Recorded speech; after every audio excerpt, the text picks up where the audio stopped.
hacía Charo necesaria, como siempre, también esta segunda entrega. Miren qué especie de valla me he puesto delante, con dos libros, La Santa y Secretos del Arenal. Secretos del Arenal y La Santa, premio Ateneo, Secretos del Arenal, de novela, de Sevilla, 2014, premio Ateneo de novela, premio Ateneo Joven de Sevilla también, La Santa. Mado Martínez, Félix Modroño, con O, que quizá nos hemos equivocado antes. Vamos, antes de conversar con ellos, a volver en directo a Madrid, porque se está en directo. Dos personas que habían venido a hablar de sus libros, ¿recuerdan? Sí, siguen con nosotros.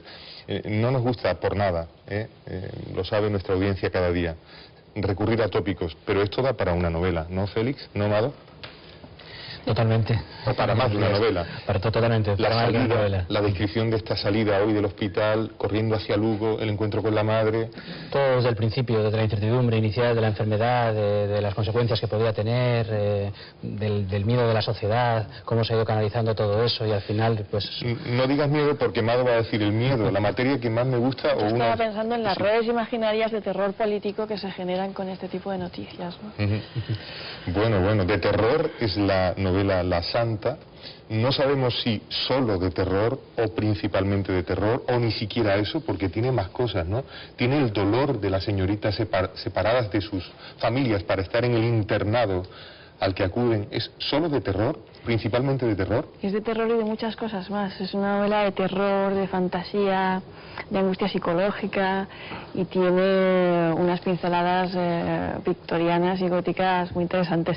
Bueno, hablaremos de la historia en concreto o concreta rápidamente. Félix Modroño, que antes lo habíamos dicho de alguna otra forma no tan... Estoy acostumbrado, me cambian el apellido, Modroño, Modorro, otro día, Amado. Sí. Los correctores de Windows es que son criminales, bueno, son muy traicioneros, la verdad. Nos apuntamos en primer lugar en la lista de los que combaten esos errores, Félix, pero ahora voy a devolver.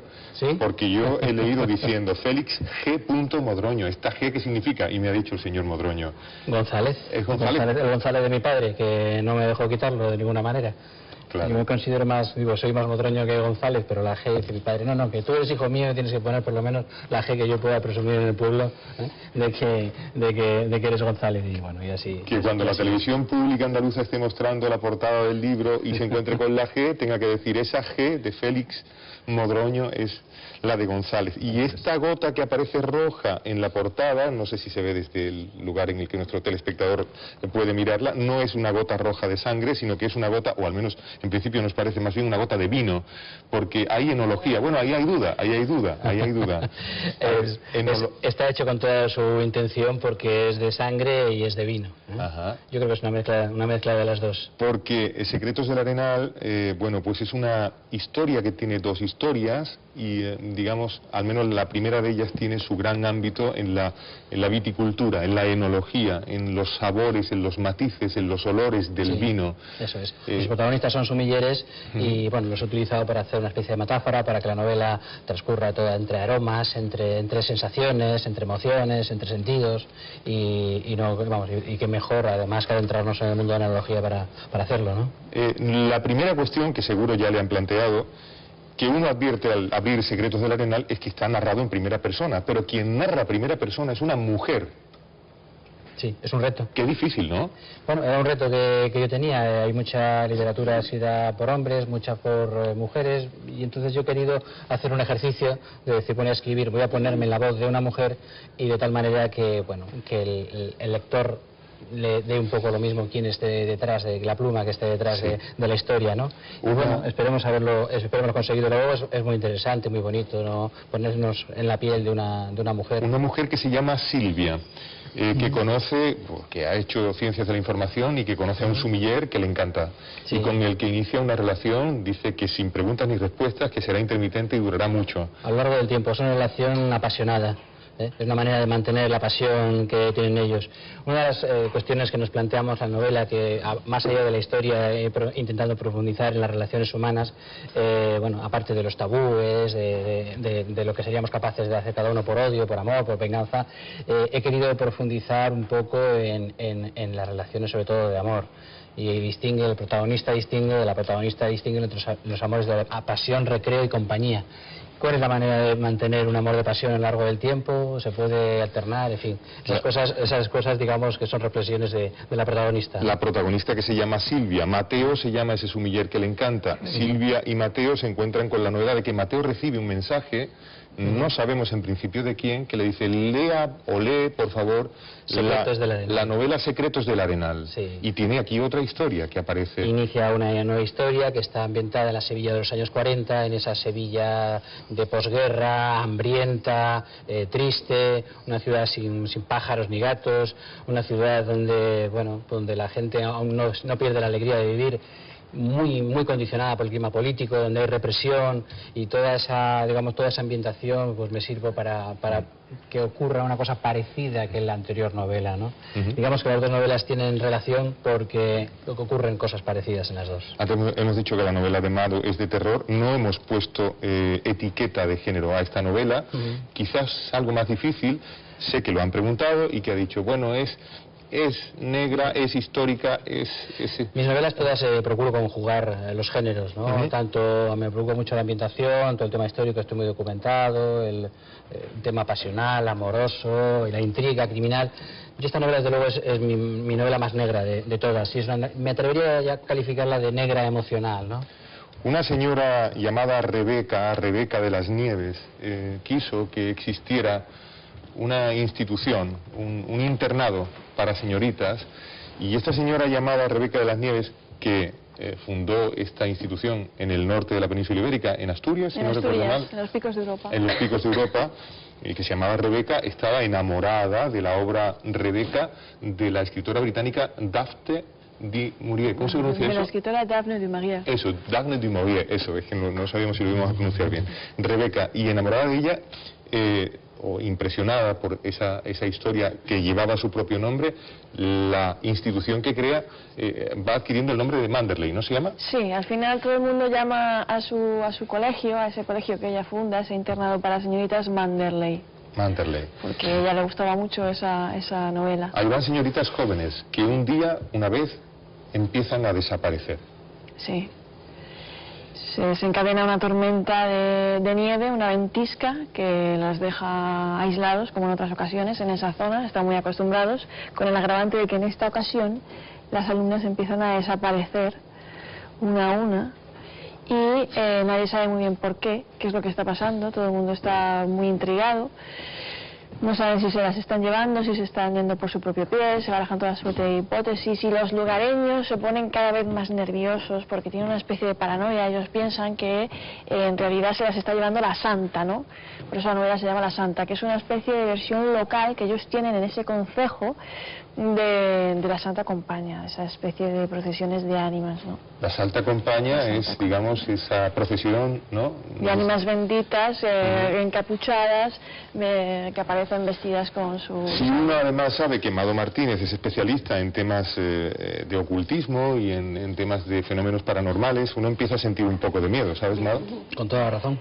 Pues deberías, porque en realidad muchos de los casos, muchos no, todos los casos con los que se manejan estas tramas en la novela de la Santa están basados en sucesos reales que yo he ido recogiendo a lo largo del tiempo, de apariciones de... Tenemos toda la impresión de que hay fenómeno paranormal que tiene algo contra vuestro discurso de creadores literarios, porque vamos inmediatamente a Madrid a ver en directo cómo continúa esta comparecencia de los médicos que han tratado a Teresa Romero, que anuncian que le dan el alta porque está absolutamente libre del virus, no ya en la sangre, que hace tiempo que lo está, o hace días que lo está, sino también en sus fluidos corporales.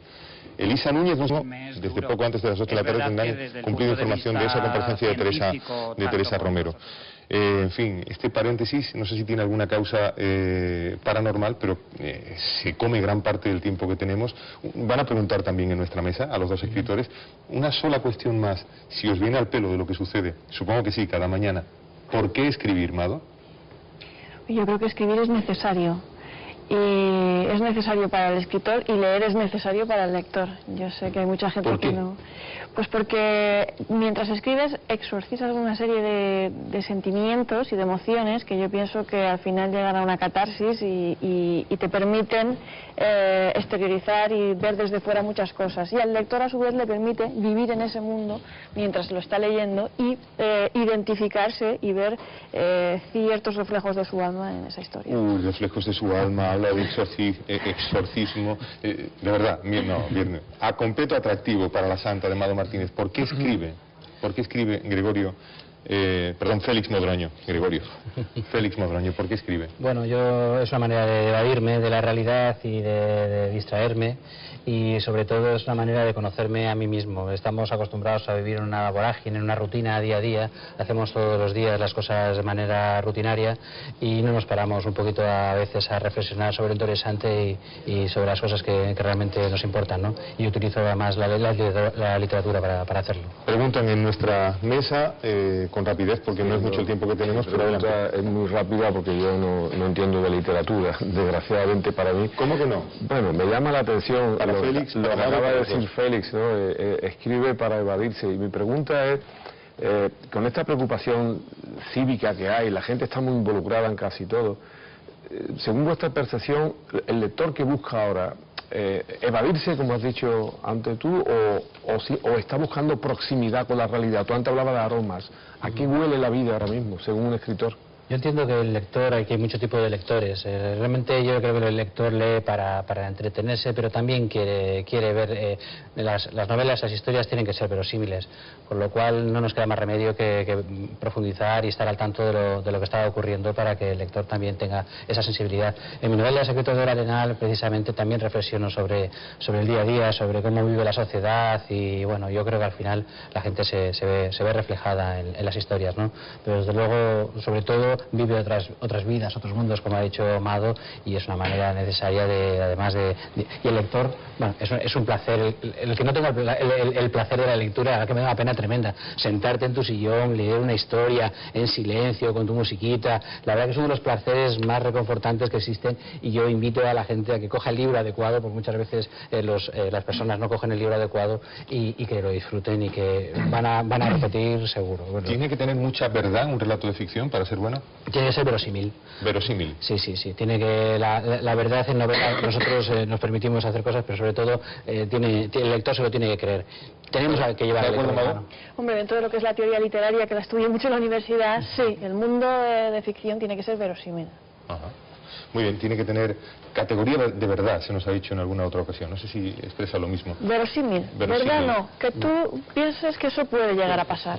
Pregunta Luis Montoto. Sí, Félix, hoy que estamos prácticamente en el primer día de otoño, por temperatura, que es la época en la que el Arenal cobra vida, y cuando a todo el mundo le apetece ir al Arenal, ¿no? a recrearse en ese barrio, la verdad es que a mí personalmente me encanta estar allí, y el título de tu novela me evoca muchas cosas. Yo no sé, cuando la has escrito, estamos hablando del proceso de inspiración, no sé si el barrio, esas calles te han llevado a escribir esta novela. Sí, yo una de las épocas más gratificantes de mi vida vivía en un pisito muy chiquitito en el barrio del Arenal de Sevilla, porque hay que matizar que hay otro Arenal en Bilbao, y por eso también juego un poco mi dicotomía vasco-sevillana, el norte-sur, alejada de tópicos y de típicos, pero... Félix Modroño es de Vizcaya, tiene su vida de allí a Sevilla, y un poco en la novela pasa algo parecido. Sí, he querido contar historia entre vascos y sevillanos, pero eso, como digo, alejada de los tópicos normales. Pero en el Arenal de Bilbao no vivió Cervantes, en el de Sevilla sí, anduvo mucho veces. Efectivamente. No, el Arenal de Sevilla tiene muchísima más historia, entre otras cosas porque es más antiguo. El Arenal de Bilbao es relativamente reciente, ¿no? Había preguntado Luis y no había respondido. Félix. No, te decía que el Arenal, pero a mí personalmente es el barrio de Sevilla que más me gusta. No sé qué tiene esas callejuelas de detrás y tal, la calle Arfe, el Arco de Postigo. A mí, sinceramente, es la parte de Sevilla que más me gusta. Hace mucho rato que no habla Amado, María Esperanza. Sí, claro, no hace mucho rato. No, yo no he leído todavía los libros, pero vamos, me están entrando muchísimas ganas de leer los dos. Yo te preguntaría a ti, Amado, por el lugar donde has situado la acción. Los Picos de Europa son una absoluta maravilla, pero imagino ese internado ahí. Tiene una presencia muy potente, el edificio, el lugar, en fin, esa naturaleza impresionante. Sí. El lugar y la época, años 50, hay que imaginarlo, años 50, un internado para señoritas aislado, prácticamente no pueden salir, no se pueden alejar mucho más, entonces la sensación de angustia y de terror psicológico en medio de esa trama es muy potente y está muy presente. Ajá. Y una pregunta para ti es sobre la manera en la que te has documentado para escribir la novela. Una ha sido, en fin, de carne y hueso y de cabeza y de recuerdo y de memoria cierta. Personas que vivieron en los años 40, un encuentro con personas muy mayores, ¿no? Sí, sí, es para Félix. Ha sido una maravilla porque yo he conocido personas casi centenarias con una cabeza muy lúcida que vivieron ya jóvenes aquella época y me han contado matices, anécdotas que desde luego no están recogidas en ningún libro de historia, que no se nos hubiera podido ocurrir, lo que me ha dado una riqueza a la novela bárbara, ¿no? Félix Modroño me ha recordado a José Saramago, que decía, por último, escribo para conocerme, y es un poco la reflexión que ha hecho también. Sí, lo malo es que no llegamos nunca a hacerlo. Ajá. Y eso es hasta un cierto punto peligroso. Y quien nos dijo tiene que tener categoría de verdad, lo cual no significa que sea verdad, sino que tenga esa categoría. El relato fue Juanjo Millás, sentado en los mismos sitios en los que estáis. Bueno, sentado el caso de Juanjo Millás, por ser exactos y precisos. La novela de Félix Modroño, ganadora del Premio de Novela Ateneo de Sevilla, Secretos del Arenal, dice: el destino entrelazado de dos mujeres en dos ciudades y dos épocas diferentes, selecciona la editorial Algaida. Ahí está, se lee sola, merece la pena leerla. La novela de Mado Martínez, La Santa, nadie está a salvo, cuando la procesión de los muertos inicia su andadura. No se asusten mucho, que además hay ternura, hay sentimientos, hay soledad, hay lejanía, hay erotismo, hay amor, hay de todo, desamor. Mado, muchísimas gracias por este magnífico relato, muchísimas gracias Félix Modroño, felicidades por vuestros premios. Muchas gracias. Por vuestra comprensión de que la rueda encabritada de la prisa de contar lo que sucede a veces no nos deja tiempo para lo que más nos gusta. La actualidad fue mandada, sin duda. Exacto. Buenos días a ambos y muchísimas gracias. Muchas gracias. Vamos a una actualización de lo fundamental de lo que sucede antes de despedir a nuestros compañeros en la mesa. Ya está preparada para traernos esa actualización Victoria Romero. Adelante, Victoria. Gracias, Carlos.